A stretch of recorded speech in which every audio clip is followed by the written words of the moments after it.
Print, email, Facebook, Twitter. More missing Commonwealth Games athletes still on the run as visas expire. There are significantly more than 19 athletes and officials missing since the Gold Coast Commonwealth Games, a refugee legal advocacy group says. The visa deadline officially expired at midnight on Tuesday, and Immigration Minister Peter Dutton has threatened to deport any athletes who outstay their visa conditions. The Refugee Advice and Casework Service, RACS, said a number of athletes had reached out for legal advice but would not confirm how many.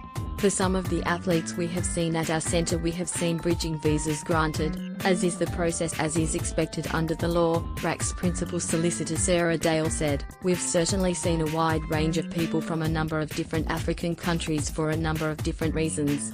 We know there's been political unrest in the region, which may lead to some people seeking protection here. Ms. Dale said the athletes were not gaming the system.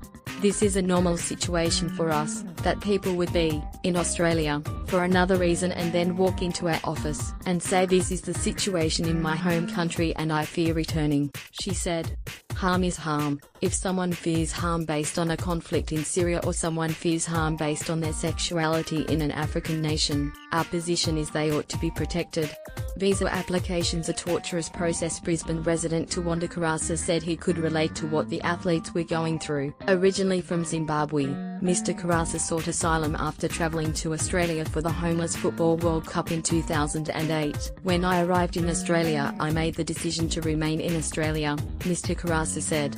Because of my involvement with human rights activism and the Homeless World Cup, I became a target and I knew my life was at risk. Mr. Karasa said applying for a visa was a convoluted and sometimes torturous process. It took me about 3 to 4 months to get permanent residency, but I know for some of my colleagues it took 2 years, Mr. Karasa said.